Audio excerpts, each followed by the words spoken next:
And then we started one by one to renovate each house. And we had different groups from the community that were involved in this, from churches, social groups, arts groups, and so on.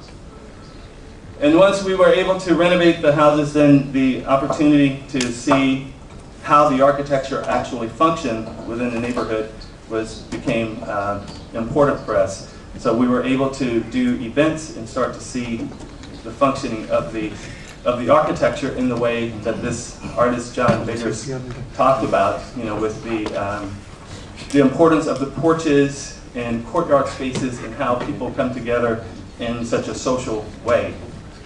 So we started to see that, how people gathered around the porches. And also, this is kind of just a view of the layout of this particular site,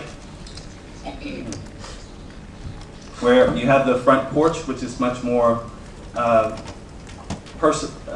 more public kind of space where you meet people on the streets. But then the back courtyard space is kind of private, where people get together and gather in a way that's protected from the street. So with the art and creativity, culture and art, we wanted to be able to take advantage of the opportunity of having artists come from around the world to come into this community and share their creativity, and to also help us think of creative ways of addressing community issues. So a big part of it is just a simple kind of workshop exhibition possibilities.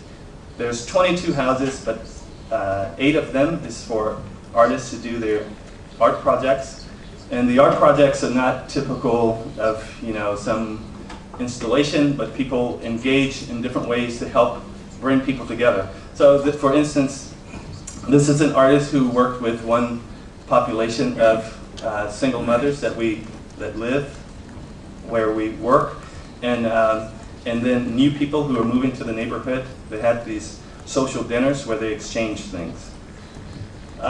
This is another project with someone who's documenting the neighborhood, and people can always come in and put their photographs in and make notes about the people that are there. This, it's often used sometimes in connection with things that are going on around the region. And so during the, after Hurricane Katrina, with immigrants, people evacuating from New Orleans, an artist created this ritual space for people to come and share some of the customs of New Orleans. So in this space, once we started with 22 houses that was abandoned, that had lost its identity, we were able to recapture some of that with putting this art program together, which makes it somewhat of a public place for people from around the city and around the world. But equally important, when we wanted to address the educational opportunities, we put together this program that worked with children from around the neighborhood, working with artists, dealing with community issues. So it's a broad range of projects that the students get to work on, but oftentimes they get to work with professional architects and designers from the local universities, and also participate in exhibitions. So this is a group of students who's working on a site that they're transforming, so they have to design it and build the entire site. So these are, and always we have some form of entertainment activities for them that they all produce themselves. And then this is kind of a finished product of this is the courtyard space of a space that the students developed for themselves. And then the social safety net. Social safety net, we wanted to symbolically show, as someone I was talking to yesterday said that they were interested in community engaged work and they wanted to do things that had social value, but they didn't want to become a social worker. And so in the same with me is that it was not important for us to become social workers, but to create a framework of a small project that could be symbolic for people that do provide social work. And so part of this social program is a transitional housing program for single mothers. And so while the project is public on the one hand, with arts programs is private for residents and neighborhood people, such as these young mothers. But when I say not doing social work and creating something symbolic, we wanted to show, like, for low-income housing residents, that you can have a house that's in these traditional little shotgun houses, a house that has the same kind of value and experience that you can have in some big house. So we worked with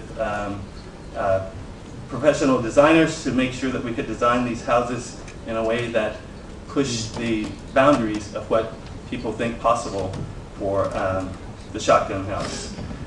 This is just 3 of the women who have gone through the program, and many of these women have gone and have become very successful that are now coming back to support, bring their special skills back to the project.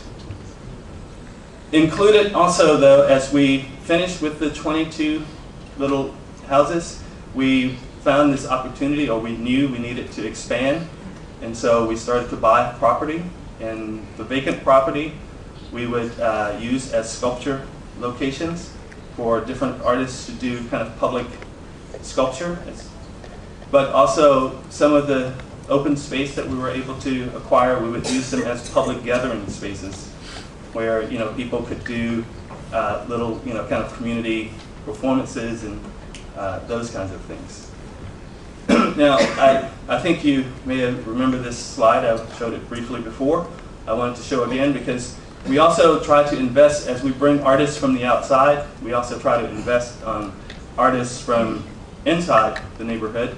And this artist, this man here, he's what people call a folk artist, and he calls himself the Flower Man. And so this is an example of his house that we helped him to be able to do within our neighborhood.